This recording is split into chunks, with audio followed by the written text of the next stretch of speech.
चलो कंटिन्यू करते हैं अपने सेशंस को। अभी तक हमने इनपुट टैक्स क्रेडिट का पूरा डिस्कशन किया। अब यहाँ से हम देखेंगे टैक्सेस, पेमेंट ऑफ टैक्सेस के बारे में। क्वेश्चन नंबर 13 क्या कहता है, देखो, what are the payment to be made under GST. GST के अंदर कितनी पेमेंट्स करनी पड़ती हैं आपको? तो जीएसटी के अंदर हमें पे करना पड़ता है, देखो, IGST, CGST, SGST, right. IGST, CGST और एसजीएसटी। और ये कब कब किस सर्कमस्टेंस में जाएगा? देखो 3 सर्कमस्टेंस दिए हुए हैं आपको। अगर गुड्स को सोल्ड किया गया दिल्ली के व्यापारी ने बॉम्बे के व्यापारी को, दिल्ली के व्यापारी ने बॉम्बे सेल किया, तो क्योंकि 2 स्टेट आ गए तो स्पेशली 2 स्टेट के लिए बना गया है आईजीएसटी, राइट। तो सीजीएसटी नहीं, एसजीएसटी नहीं, आईजीएसटी यस लगेगा इस पे। गुड्स सोल्ड हुआ है विद इन बॉम्बे, बॉम्बे का गुड्स बॉम्बे में ही सोल्ड हुआ है, तो सेंट्रल भी लेगा, स्टेट भी लेगा, तो क्या क्या लगेगा? सीजीएसटी और एसजीएसटी, आईजी नहीं लगेगा। गुड्स सोल्ड हुआ है बॉम्बे टू पुणे, फिर से 2 स्टेट आ गए, बॉम्बे टू पुणे, तो क्या लगेगा? Bombay to Pune, sorry 2 state नहीं है, बॉम्बे के अंदर ही पुणे आता है, I am so sorry, Bombay के अंदर ही पुणे आता है, तो सीजी और एसजी लगेगा, राइट। चलो, अब इसके अलावा भी क्या पे करना पड़ता है? एक टीडीएस और एक हम पढ़ेंगे टीसीएस, इसका डिटेल से आएगा। अभी आप इतना समझो, टीडीएस काटना है, राइट, पेयर काट देगा, और टीसीएस जो पेयर होगा, अमाउंट को पे करने वाला होगा, वो कुछ काट के जमा करा देगा। टीडीएस, देखो, TDS is a mechanism by which tax is deducted by dealer before making the payment to the supplier। जो पेमेंट कर रहा है वो सप्लाई करने वाले को, जैसे मान लो मैं आपको पढ़ा रहा हूँ, आप मुझे फीस जब दोगे तो फीस देने से पहले कुछ पैसा आप काट के गवर्नमेंट को जमा कराओगे।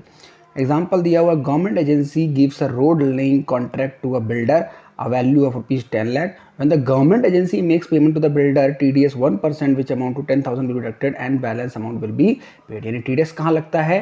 TDS लगता है पेयर के ऊपर, कि जब आप पेई को पैसे दें तो कुछ परसेंटेज काट के जमा करा दें। ये इनकम टैक्स की तरह है, इनकम टैक्स में भी था TDS। टीसीएस क्या होता है? TCS mainly for e commerce aggregators. अब ये क्या है? टीसीएस का कंसेप्ट वैसे भी इनकम टैक्स में टीडीएस टीसीएस, लेकिन टीसीएस का स्पेशल कंसेप्ट जीएसटी में बनाया गया है, किसके लिए? E commerce aggregator. अब ये ई कॉमर्स क्या होता है? जो आप ओला उबर वगैरह बुक करते हो तो उसमें आपने देखा होगा, उसको जो कंसेप्ट होता है उसे बोला गया है e commerce aggregator. It means that any dealer selling through e commerce will receive payment after deduction of TCS. यानी वहाँ पे जब किसी को पैसे मिलेंगे तो उसको पैसे कट के मिलेंगे, उससे बोला जाएगा TCS. This provision is currently relax and will not applicable till notified by the government. यहाँ पे बोला गया है कि अभी कुछ कुछ सर्विसेज पे ही टीसीएस है, कुछ कुछ गुड्स पे ही टीसीएस है, बाकियों पे टीसीएस नहीं है। यानी जीएसटी में टीसीएस को ज़्यादा एक्सटेंड नहीं किया गया। और एक टैक्स पे करना पड़ता है हमें रिवर्स चार्ज मैकेनिज्म के अंदर। तो एक टीसीएस, एक टीडीएस और एक हमें नॉर्मल पे करना पड़ता है, क्या? आईजी, सीजी और SG, right. Not so important question. Okay, question number 14, how payment to be made is calculated under GST. आप ये कैसे निकालोगे कि मुझे कितनी पेमेंट बनती है, मुझे कितना पेमेंट करना है? Usually the input tax credit should be reduce from output tax liability to calculate total tax payment. तो हमें सबको पता है आपको टैक्स कितना पे करना है, आउटपुट माइनस इनपुट। तो आउटपुट क्या है? जो आपने सेल्स पे लगाया है, और इनपुट क्या है? जो आप पे लगा है। तो नेट कितना होगा? Output minus input. TDS TCS will be reduced from the total GST to arrive at the net payable figure. Interest and late fee will be added to arrive at the final amount। अब आपने output minus input किया, tax की liability बनी, लेकिन अगर आपका TDS TCS कटा हुआ है तो उसमें से आप वो भी माइनस करोगे, कि आप बताओगे सरकार को कि इतना अमाउंट मैंने एडवांस ही पे कर दिया है TDS TCS। और अगर लेट फाइल करने पे या लेट पेमेंट करने पे कोई इंटरेस्ट या पेनल्टी है, उसको आप ऐड करोगे। तो इन सब को नेट करने के बाद जो अमाउंट आएगा वो आपकी आएगी टैक्स की liability. ITC can not be claim on interest and late fees, both interest and late fee are required to be paid in cash. ITC कभी भी इंटरेस्ट का नहीं एडजस्ट होता। ITC सिर्फ और सिर्फ टैक्स का, यानी मेन टैक्स कंपोनेंट का IC ही एडजस्ट होता है। पिछला अगर कोई इंटरेस्ट लेट फीस है और इस बार का, तो आप उसको नेट ऑफ नहीं कर सकते, वो हमेशा कैश में पे होंगी। अब 2 प्रकार के मैंने आपको डीलर बताए थे, रेगुलर और एक कंपोजिशन। तो इसको देखते हैं कैसे ये लोग एडजस्ट करते हैं। रेगुलर डीलर के बारे में लिखा हुआ है, regular dealer is liable to pay GST on the outward supply made and can also claim input tax on the purchase made by him. The GST payable by the regular dealer is the difference between the outward tax supply minus ITC, simple. Regular dealer अगर आप हैं तो आप ही को तो ITC बना हुआ है, आप ही को तो पूरी कहानी है कि जितना सेल करते हो माइनस जितना परचेज करते हो, जो टैक्स लगाते हो माइनस जो लगता है, नेट गवर्नमेंट को पे कर दो। कंपोजिशन स्कीम वालों को ये झमेला नहीं। GST payment for a composition dealer is comparatively simpler. A dealer who has opted for composition scheme has to pay fixed percentage on GST on the total outward supply. जितनी आप supply cell करोगे उसमें आप एक जो percentage fix होगा उस पर आप पे कर दो, that's all. Question number 15, Who shall be liable to make the payment under GST law? GST law किस किस पे लगता है तो हमने पढ़ लिया, राइट। अब GST में टैक्स की लायबिलिटी किस किस की बन सकती है, that is the question. Registered dealer पहला पॉइंट देना पड़ सकता है। रजिस्टर्ड डीलर हो जो रिवर्स चार्ज में कवर हो गए, बेचारों की टैक्स लायबिलिटी नहीं भी बन रही थी लेकिन रिवर्स चार्ज के अंदर आ गए, टैक्स देना पड़ेगा। ई कॉमर्स ऑपरेटर ओला उबर, वैसे तो टैक्स लायबिलिटी नहीं बन रही बट क्योंकि TCS एप्लीकेबल है देना पड़ेगा। और dealer specified by government under TDS, और जो TDS की एप्लीकेबिलिटी जिनके अंदर बन गई। तो मेरे कहने का मतलब टैक्सेबल सप्लाई ना होने की वजह से या फिर टर्नओवर ना होने की वजह से भी अगर आप इनमें फॉल कर गए तो आपको इनके कंप्लायंसेस की वजह से टैक्स पे करना पड़ेगा, या तो TDS या TCS या एग्रीगेटर या फिर आप रजिस्टर्ड डीलर हैं और आपकी आउटपुट माइनस इनपुट लायबिलिटी बनती है, देन यू हैव टू पे। What is the time limit for payment of GST? Very very important question, हालांकि छोटा ही है लेकिन याद होना चाहिए। कब हम GST की पेमेंट करते हैं तो याद रखना है GST की पेमेंट मंथली होती है। सर ये किसके लिए है? ये नॉर्मल डीलर के लिए, कंपोजिशन स्कीम की बात नहीं हो रही।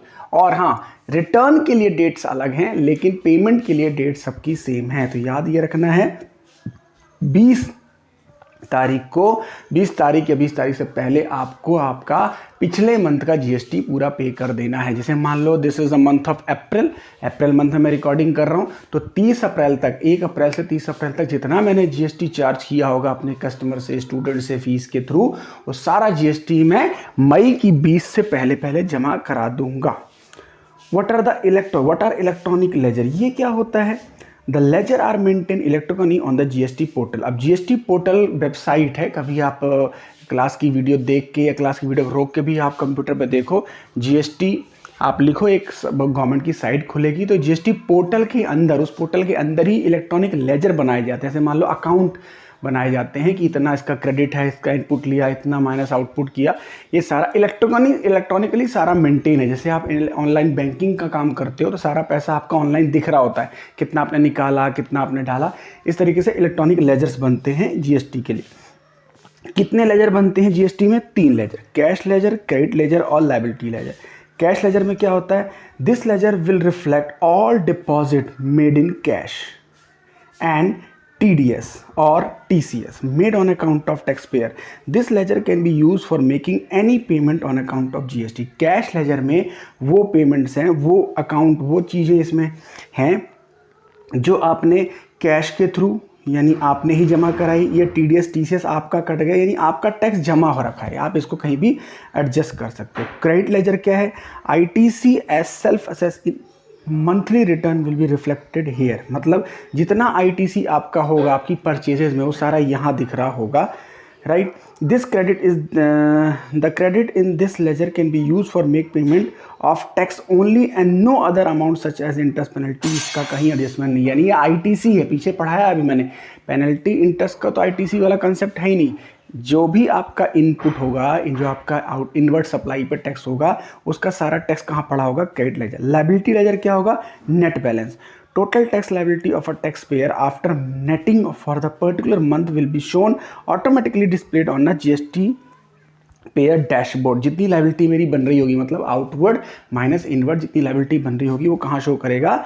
Liability laser.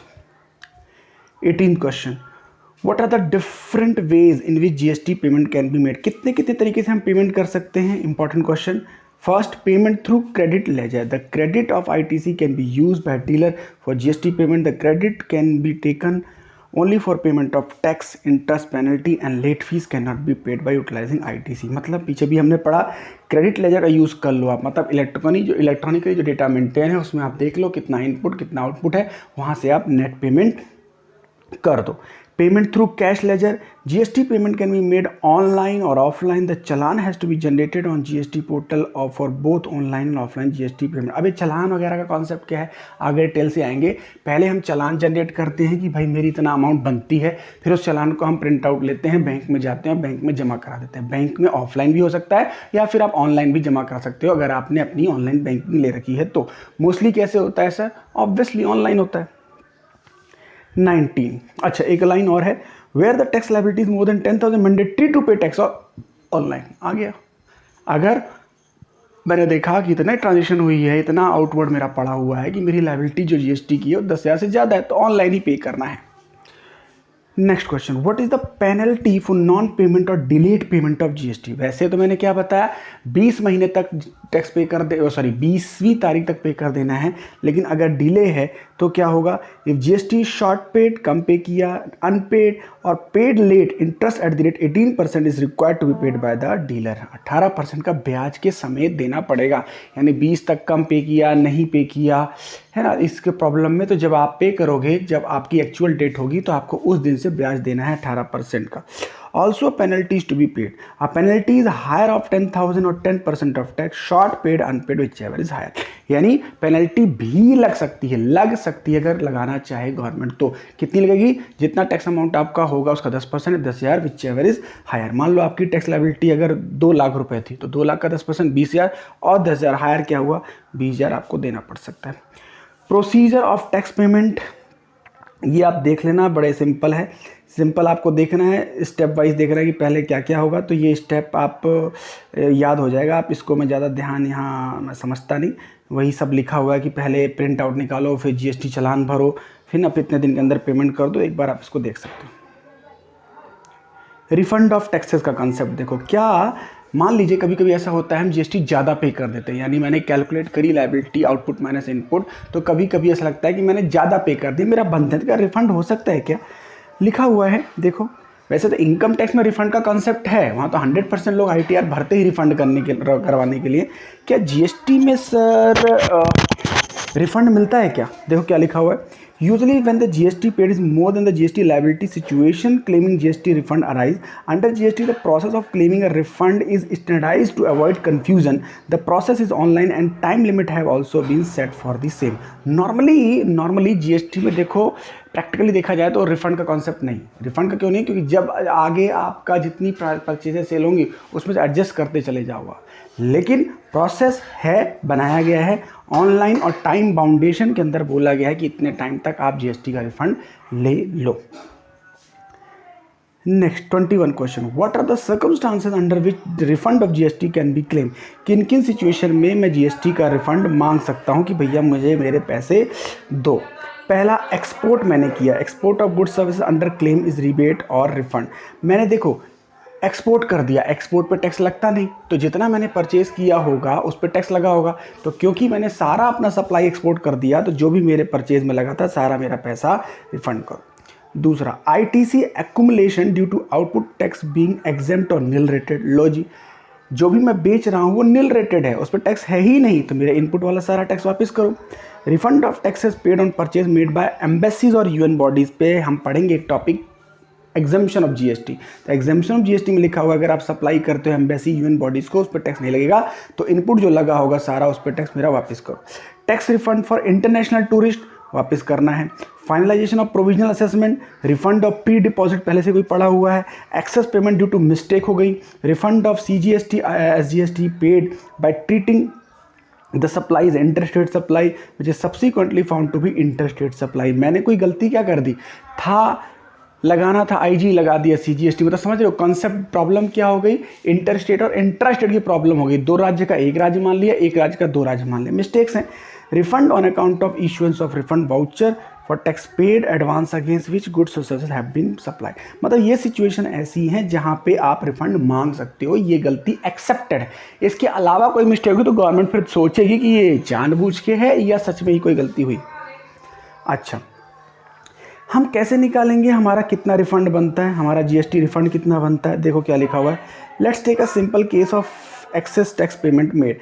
Mr. B GST liability for the month of September की 50,000 बन रही थी, but due to mistake Mr. B made a payment of 5 lakh. बताओ, जीरो ही ज़्यादा हो जाता है प्रैक्टिकली.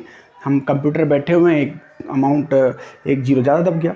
अच्छा, now mister B has made an excess GST payment of 4,50,000 which can be claim as a refund by him. The time limit for claiming the refund is 2 year from the date of payment. कर सकते हो आप, mistake आपकी हुई है, 2 साल तक आप रिफंड ले सकते हो क्योंकि ये अब पॉइंट में से आता है.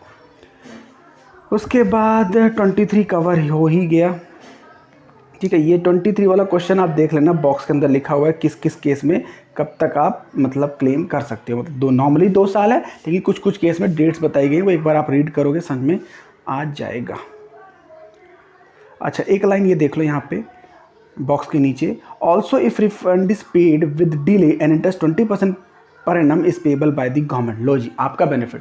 अभी आपको सरकार ने बोला, मैंने पढ़ा है कि 18% का ब्याज देना पड़ेगा अगर आपने 20 तारीख तक GST पेमेंट नहीं की. अब गवर्नमेंट के ऊपर भी जिम्मेदारी दी गई, अगर आपने टाइम तक पब्लिक का पैसा वापस नहीं किया GST का, तो इंटरेस्ट के साथ गवर्नमेंट पे करेगी. कितना?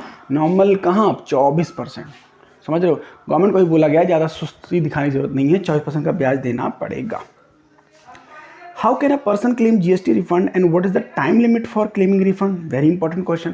ऐसा थोड़ा ना 5 साल बाद आप खुद जाके बोले अरे यार वो मेरा GST ज़्यादा जमा कर दिया गया था मैंने, तो मैं रिफंड ले लेता हूँ. नहीं, इसके लिए भी टाइम बाउंड है कि आप सरकार को बताओगे कब तक कि मैंने ज़्यादा टैक्स पे कर दिया, मुझे चाहिए. तो यहाँ पे लिखा हुआ है refund of GST has to be made in the form GST RFD 01 within 2 years from the relevant date. लिखा हुआ है विद इन 2 ईयर्स के अंदर कर दो, 2 साल के अंदर रिफंड ले लो. तो नॉर्मल सी बात है. लेकिन ये फॉर्म्स क्या हैं, फॉर्म्स के सब अलग अलग नाम है. ये पोर्टल पे जब आप कभी जाओगे, प्रैक्टिकली मैंने बोला, तो फॉर्म्स में सारे फॉर्म की कोडिंग लिखी होती है. तो GST RFD 01, RFD मतलब रिफंड, 01 का फॉर्म भरो, 2 साल के अंदर भर दो, 2 साल रिफंड ले लो. The form should be certified by chartered accountant. Simple सी बात है. इतनी बड़ी बात आप करो, सरकार से पैसा ले रहे हो तो एक बार CA से अटेस्ट करा लो कि हाँ सच में इसकी आउटपुट लायबिलिटी कम थी, इसने ज़्यादा टैक्स पे कर दिया.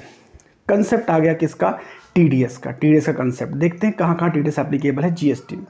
Certain categories of registered persons shall be required to deduct taxes while making payment to the supplier, that is TDS, and deposit it with the government. Let's understand TDS related procedure under this law. What is the rate of TDS under GST and who shall collect it? Very important question. TDS is to be deducted at the rate 1% on payment made to the supplier of taxable goods and services where the total value of supply under individual contract exceed 250. Low ji, simple से याद रखना है. अगर आप कोई goods and service goods की supply कर रहे हो, अगर आप कोई गुड्स की सप्लाई कर रहे हो, टोटल वैल्यू कितना इंक्रीज कर रही है, 2.5 लाख रुपए से, वो भी इंडिविजुअल पर्सन को, इंडिविजुअल कॉन्ट्रैक्ट को. एक कॉन्ट्रैक्ट की वैल्यू 2.5 लाख से ज़्यादा है तो आपको 1% का TDS जमा करना है. उसके बाद यहाँ पे आता है there shall be no tax deduction where the location of supplier and place of supply is different from state of registration to the recipient. क्या लिखा हुआ है यहाँ पे, there shall be no deduction of where the location of supplier and place of supply. जो supply कर रहा है और जहाँ सप्लाई कर रहा है is different from state of the registration of the recipient. दोनों का स्टेट अलग अलग है. Right, as per GST law following people entities need to deduct TDS. Specially इन लोगों को हाईलाइट किया गया है कि ये लोग जरूर TDS डिडक्ट करेंगे. क्या, डिपार्टमेंट और establishment of central state government को करना है, लोकल अथॉरिटी करनी है, गवर्नमेंट एजेंसी करना है, पर्सन और category of person as a be notified central government को करना है, अथॉरिटी और बोर्ड, ये सब आपको याद करना पड़ेगा. देखो इससे मेरा कोई इसमें रोल नहीं है. पब्लिक सेक्टर टेक मतलब ये लोग ऐसे हाईलाइट किए गए कि आप लोग जब पेमेंट करना किसी को तो TDS काट लेना. क्यों, थोड़ा सा बता देता हूँ क्यों. जिसको कर रहे हो उसे हम नहीं जानते, जिसको कर रहे हो उसे नहीं जानते, तो पैसा काट लो. अगर उसको लगेगा ज़्यादा कट गया तो फिर वही प्रोसेस में आएगा और वापस लेके जाएगा. आपको हम जानते हैं, आप रजिस्टर्ड, देखो सारे लोग क्या रजिस्टर्ड पर्सन, ये सबको गवर्नमेंट जानती है. कहीं जगह तो गवर्नमेंट खुद है. तो ये लोग जब पेमेंट कर रहे हैं तो TDS काट के पेमेंट कर रहे हैं. Next question 26, what should be the value of supply on which TDS shall be deducted. ऊपर पढ़ाया था मैंने आपको, कितना वैल्यू था बताओ. ऊपर वैल्यू आई थी, for the purpose of deduction of TDS the value of supply to be taken as the amount excluding tax indicated as invoice. This means TDS shall not be deducted on CGST SGST IGST component of invoice. जो 2.5 लाख का value बताया, 2.5 lakh inclusive नहीं होना चाहिए, exclusive होना चाहिए. मतलब value before tax अगर लिमिट से ऊपर होती है तो TDS काटना है। To whom is TDS paid and what is the time limit for paying TDS? Also state compliance required under TDS. TDS shall be paid within 10 days from the end of the month in which tax is deducted. The payment shall be made to the appropriate government, which means अब देखो 20 तारीख तक GST payment करना था और यहाँ पे थोड़ा सा पहले कर दिया गया है, महीने की 10वीं तारीख से पहले पहले आपको TDS जमा करा देना है जो भी आपने कलेक्ट किया है। आगे लिखा हुआ है further deductors need to follow these listed procedure compliances. अब ये आपको फिर पढ़ना है, इस पर मैं ज़्यादा टाइम नहीं लगाऊंगा। जो भी यहाँ पे दो कॉन्सेप्ट समझ लो, डिडक्टर डिडक्टी। डिडक्टर वो है जिसने TDS काटा है, डिडक्टी कौन है जिसका TDS काटा गया है। तो उसको लिए प्रोसेस दिया गया है, सिंपल एक बार रीड करोगे समझ में आ जाएगा। 28 how can the deductee claim benefit of TDS? This is important. अब जिसका TDS कट गया वो बेचारा क्या करेगा? क्या ये मान ले कि पैसे गए? नहीं, उसके लिए क्या करा गया, बोला गया है the deductee shall claim credit in his electronic cash ledger. मैंने 3 लेजर पढ़ाए थे, और बेनिफिट ले ले of the tax deducted and reflected in the return, return में दिखा दे। Deductor furnish in the manner prescribe any amount deducted और TDS reported GSTR 7 will automatically get reflected electronic. जो से TDS कटा होगा उसके अपने आप पोर्टल में आ जाएगा जो गवर्नमेंट ने मेंटेन किया हुआ है। Refund of excess amount deducted, refund of excess amount, अगर ज़्यादा अमाउंट डिडक्ट हो गया तो रिफंड मिल जाएगा। In case amount is claim by deductee electronic cash ledger, refund to deductor is not possible in such case, however deductee can claim a refund of tax subject to refund provision of the act. Practically it is not possible, मैंने बताया refund बहुत ही मुश्किल है, ठीक है। In case the amount is not so claim by deductee, refund erroneous excess TDS possible deductor subject to refund provision and procedure of the act, right. Normally adjust ही होना है लेकिन फिर भी रिफंड किया सकता है अगर टाइमली सब कुछ किया जाए तो। उसके बाद सेम कॉन्सेप्ट हमारे पास क्या आ गया, TCS का। देखो in legal language the one who collect tax at source is known as tax collector. Under GST every electronic commerce aggregator और operator has been assigned the role of tax collector. तो simple सी बात है, ओला company driver को पैसे देगी तो पैसे काट के देगी, क्योंकि ये किस में आ गए, e-commerce aggregator. Authorization of collect tax किसके अंदर पावर दी गई है, only electronic commerce operator not being an agent shall collect the amount of tax in respect of taxable supplies of goods and service or both made through or through other supplies. Explain the statutory provision of TCS। क्या लिखा हुआ है, rate of tax to be collected कितना, the rate of tax to be collected by an ecommerce operator shall not exceed 1%। यहाँ पे भी 1% है। Registration लेना पड़ेगा, बिल्कुल as per there is no threshold limit और register like an tool and trail हमें पड़ी थी। ई-कॉमर्स ऑपरेटर के तहत अगर आप आ गए तो आपको रजिस्ट्रेशन लेना ही पड़ेगा। याद करो मैंने पढ़ाया था कंपलसरी रजिस्ट्रेशन, वहाँ के अंदर वहाँ पे बताया था अगर ये पर्सन अगर आप ये बिजनेस कर रहे हो तो आपको रजिस्ट्रेशन लेना पड़ेगा।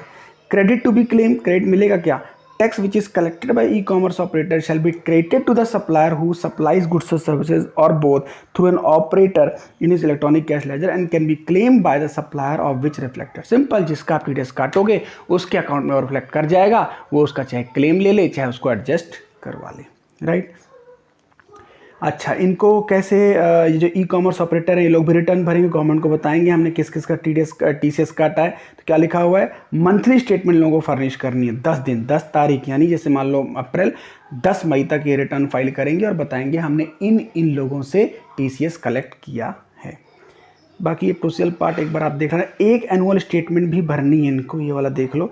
Every operator who collect tax shall furnish an annual statement electronically contain the detail of output supply of goods और सर्विसेज। ये भी भरनी है, यानी एक मंथली और एक कैसे भरनी है, ईयरली भरनी। कब तक भरनी है जी, फाइनेंशियल खत्म हुआ और फाइनेंशियल खत्म होने के बाद 31 दिसंबर तक। जैसे मान लो 21-22 चल रहा है, 21-22 कब खत्म हुआ, 31 मार्च 2022, तो 31 दिसंबर 2022 तक आपको 21-22 की सारी डिटेल दे देनी है गवर्नमेंट को, राइट।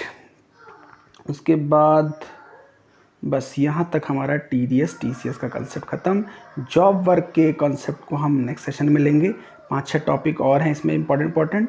तो यहाँ तक आप रिवाइज करो, कोई डाउट है तो पूछो, उसके बाद हम नेक्स्ट सेशन में कवर अप करेंगे जॉब वर्क, राइट।